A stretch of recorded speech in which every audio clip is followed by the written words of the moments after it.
All right, welcome everybody. Good to have you here on the podcast today. Hey fellas, how you doing? Hello, sir. Doing well. Doing good. Fantastic. Glad to hear that. Yay. Greg's very mischievous today. Greg? Greg No. is, not just today, but we were talking about the videos. You may have seen them about the ASMR, right? Those are the videos where people record. Don't do it. I mean, I guess I begged him. Greg was doing that into the mic. It's where people whisper, and somehow that helps people. I'm not making fun of it. It probably helps somebody, but it's whispering. When you do it, it's very creepy sounding. So, but people do that. They read the Bible in a whispered voice and all that. Can you give us a demonstration? No, I think it's meant to be soothing or something for people. But then they eat chips and stuff and make sounds. We're in the middle of a fast. Okay, Greg, you can stop anytime now. I told you he's being this way. So our foolishness has spilled over into the podcast again today. Greg, Again. it's great energy, though. That's You right. said you guys were going to do better, but here you go. And we're just having a good time. Just like the good time we had this past weekend. Very nice segue. What a You transition. think that solves all this, do you? It's like I had rehearsed that or something. It sounds like we've done it twice today, have we? We have. All right. No, but seriously, it was Yeah, a it good was a time. good day. It was a good weekend. I'm Thursday, surprised anybody Sunday. was here. Man, it was so cold. It was 9 degrees when I rolled in yesterday for first service, and then by third service start, it was like 29 degrees. I say it warmed up to a balmy 29 It was a different degrees. day. I'm not kidding you. I went out yesterday, and we went to wherever we went, and we got out of the car, and it felt so warm. I took my coat off, and it's still only 30, but compared to 9, that felt good. Well, it was 9 degrees, but I think the wind chill was still like 0 or something Yeah. along those Oh, it's lines. cold. That wind was horrible. But wind we was made horrible. it, and a bunch of people came yesterday. Thanks Wow. everybody to coming out, and yeah. for those everybody who showed up in person, and those Yeah. of you that joined us online. I was kind of envious that you were staying warm in your house. Yeah, I know further up north of us, some churches canceled. They had snow on the Yep. ground further north, I think. So I'm glad we were able to have it, and then a really good day. Yeah, no, great day, great Yeah. weekend. Great message as we continued on with the Bold Moves You sort of series. have to say that, don't you? It was average message, you know? Yeah, It was one of those. It would really hurt the pod. Man, don't say that. He's whispering again. It would kind of damp the podcast. Say, Pastor, this wasn't one of your better ones, but we're still going to talk about it today. Well, that was a good bunt. You did a good job bunting the ball yesterday. Nice try, man. Nice try. But no, it was good. Bold prayers is kind of what we looked at yesterday, and looked at a story out of Joshua. So, man, really, really great concepts, and man, it's another great week of inviting people to step forward and to actually, confess some of those bold prayers as we were praying together at the end of service as well. Mm-hmm. So, good day, good weekend. Yeah. I'm just blown away by Joshua's prayer. Yeah. I really am. Nobody had ever thought of that before. If you missed it yesterday, they're in the middle of this battle. God's promised them they're going to win the battle, and the sun starts going down, and they're definitely winning the battle. God's fighting for them, doing all that.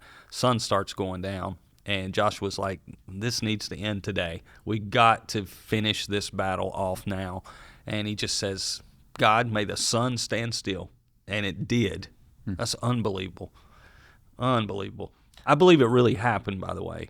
There are people who have, over the years, I think this was brought up in the evolution trial many years ago, back in the 20s maybe. There was a trial called the Scopes trial for a teacher was put on trial for teaching evolution. And it was, I'm trying to pull out of my head. Clarence Darrow was one of them, and William Jennings Bryan was on the stand.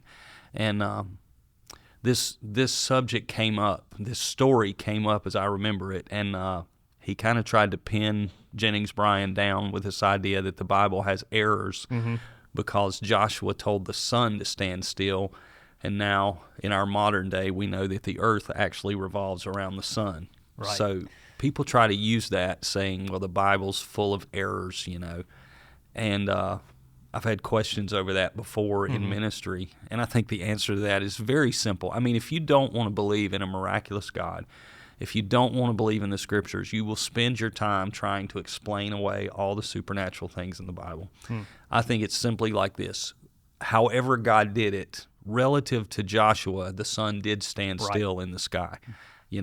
Relative to him, what he could see and write and record, he recorded what happened and what he saw.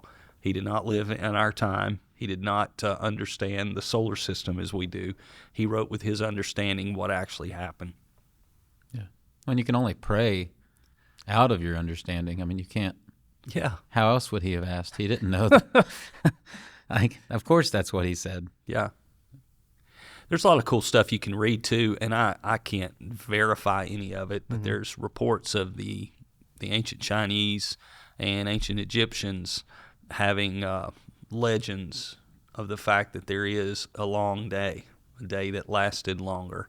And I've seen reports, and I haven't gone out and verified these scientifically, but I've seen reports that astronomers have actually chased that down Right. and found out that there was a long day somewhere back there. And some have even claimed to trace it back to the time period when Joshua lived and this battle would have taken place. So some really cool stuff if you're into that you can go research, but I'm pretty simple to believe that the Bible says it, and I truly believe that it happened. Because God can do anything, whatever scientific process he used or however he made it happen. There's all kind of debates, is this poetry? Is this just a story? Is it an allegory? No, it's literally what happened. And people say, well, did God change their perception of light? Did God change what properties did he change to make this all happen? You can debate that all day long. God did what he wants to do. I don't know. Don't know. I don't know. And I'm not really worried about that. That's exactly right. So, big miracle, though. Yeah. Big miracle. Yeah. People on the other side of the world would have known something was happening, There's a little bit of the audacity for Joshua to pray this prayer. I mean, and to believe kidding. that something like that would happen. I mean, talk about this measure of faith, as as we're talking about praying boldly and these bold moves. Man, the faith and the audacity that Joshua has to say, "Hey, we know that you're going before us. We know that you're giving us the victory." But the victory needs to happen today. The victory needs to happen now. We don't want to chase them any further. We want them to getting back to their city of refuge. Let's end this battle today. So, Lord, make the sun stand still. Give us more time here so that we can defeat this. Man, the audacity that Joshua has to pray that prayer is kind of what gets me in this moment. Is the conviction, the belief that he would have to call upon God to do that. Is inspiring, and it's also challenging to me at the same time. And the things that I hold back from praying is like, God's probably not going to do that. Yeah. This was a crazy, bold prayer. Yeah. And he prayed it. We talked about yesterday. He prayed it out in front of everybody. It was very public. He Right. made a public stand of saying, I'm believing God for this to happen. Yeah. Well, I loved how you talked about like just the idea of a God-sized prayer too. It wasn't. I'll be the first to confess. Like when I pray for things that I can at least imagine happening. Like to fathom. Hey, let's see if the sun will stand still for us. One, I don't know that thought would even enter my mind, but if it did, would I pray that boldly? Yeah. So to have a God-sized prayer was a really just different perspective for me. Like, yes, an answer to prayer is always a God-sized prayer, I guess, but to pray it and not even know how it's possible was a big challenge to me. Yeah. When I pray, I'm often praying over strategy and plans, and I'm asking God to bless plans that I have. And I think, if I do this right, maybe it's going to work out. And I've just had to learn God's the one doing this work. I've seen it in our church over the past a long time, but really seen it over the past month or two, how what's happening is a God thing. He's Right. doing it. And there's no way any of us are big enough to do it, in ourselves. Our building's not big enough to do it. We know that. Right. All that we have is just not big enough, but he is. And he is the one doing this. Yep. He is. And our job's to be faithful, to plan well as we can, to do everything we know to do, to pray boldly for God to do even more. We truly believe we're called here to transform our community. We really do. People can take that wrong. People can take it as, and I've seen this taken wrong when Pastor said it. What do you mean? You're going to establish some Christian kingdom and Christians are going to dominate everything? Jesus didn't come to do that. Jesus didn't come to overthrow governments or do any of that. In fact, he made a lot of people mad because he didn't come to do it. He transformed people's hearts, and he changed people, and he caused them to love each other and to serve each other and to sacrifice for each other for his cause. That's what we're wanting to see happen right here, the heart of Jesus to just infuse Henderson County in such a big way that a lot of these problems, these divisions, just have to run away in the face of the love of Christ. And we've got to pray boldly for that to happen. Yeah. I love when you talk about the idea of transforming our community and the way that you explain that, because it's a little bit contrary to the way that I think a lot of us as believers go about life. It's more about insulating ourselves from the effects of the world, and like as long as I can keep me and my family, safe and secure from the influences of the evil one and the evil influences of culture around us, then I'm going to be okay.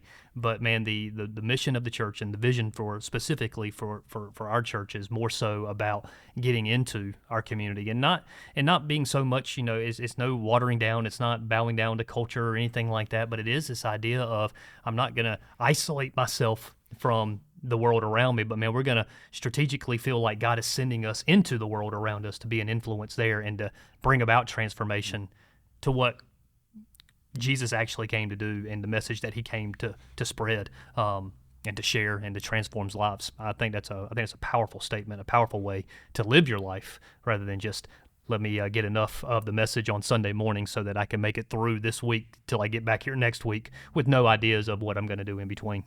This whole idea of protecting our family and keeping us and our kids safe from the culture, there's certainly validity in that. Sure. You want your children to love Christ and to serve Christ and to not be influenced by evil influence that's out there, and it's out there for sure. The best way in the world to do that is to get your child on a mission for Jesus. Is to get your child to see who they are in the world and who Jesus has called them to be, and then get them on a mission to serve Jesus and touch their community. So many children, and we see the sad stories of it, they're raised in church and they're kind of under this protective thing, keep them safe, and then they get up and go out and they rebel. We have seen it happen again and again, that the kids who really stick in church are the ones who learn to serve, the ones who have a mission. I mean, you got kids, I know like your daughter's working in the nursery all the time now, and so she's in there with the babies. She's got a mission. She just doesn't come to church. Of course, she comes 4 times a week, but our children do that. She doesn't just come, and she does, but she doesn't just come to church to sit and listen to somebody. Part of her attendance and her excitement about getting here is to serve. Yeah. And that's the kind of young person that's going to stick in their faith for Jesus, So the whole idea of insular Christianity, hiding away, it's really counterproductive, because we're called, our Christian faith is an active, it's a community reaching, it's an expanding faith. It's not hide back in the church. Yep. And that's part of what I think, we didn't necessarily say it this weekend, but that's part of what the whole Bold Move series is helping us to do, is to take, what are those bold moves that God's asking us to take to help move forward as we are building his church and transforming our community. What is God asking us as a church to do? But what is God asking us as individuals to do as well within that initiative? And it all begins with some bold prayers in the midst of that as well. We've struggled here, to be honest with you, at space problems. What? We do. If they've been here, they know that. Yeah, we struggle with having enough parking and having enough chairs, and the hallway is too narrow, and the lobby's not big enough, and so we have space problems. We do. That's why we do 4 services a weekend, to keep some space, and may have to do more. One of the benefits to us, and I told you this, maybe both of you, recently, I think it's really helped us not to focus on packing people into a building, not to focus on what our attendance numbers are. Our numbers are great and we love it, but we don't go out broadcasting them, and we don't really go out, I mention it once in a while when we break a record or something. Yep. When I was a young pastor here, we started with 80 to 100 people, somewhere in that range. It fluctuated a little bit, and my dream was to get it to be 500. I thought if we can get it to be 500, the church will be a success, and that was my dream. Somewhere along the way, God began to show me that was not the goal. The goal was not hit a certain attendance mark so I can go around to my preacher buddies and tell them how well we're doing. If I'm honest, that was some of the motivation when I was younger. Somehow God just changed my heart in that and just said, hey, man, you're missing a boat. It's not about how many people get in here. That's good, and It's good for them to come, and obviously good for them to come to Christ, and that's a big part of it. But the main thing is, how is their home impacted? How's those children's lives impacted? And then how's their community impacted for Christ? That's the main thing. That is what Bold Moves is about. That's good. The whole series has been, for me, it's been a challenge to just really there's that underlying question of, am I bold? Yeah. Am I living boldly? Yeah. And sometimes I feel like I can say yes to that, and other times it's like, hey, maybe I didn't wake up bold today. Let's hit reset. So it's been really cool to just have that challenge kind of constant. I get to hear it 4 times every week, so to have that challenge in front of me, it's a pretty cool, just call up, I think is really kind of the goal for this series is, are we being bold? And the idea of, talking about that prayer being public, that was a huge moment too. I loved you gave your interpretation of what it probably would have looked like.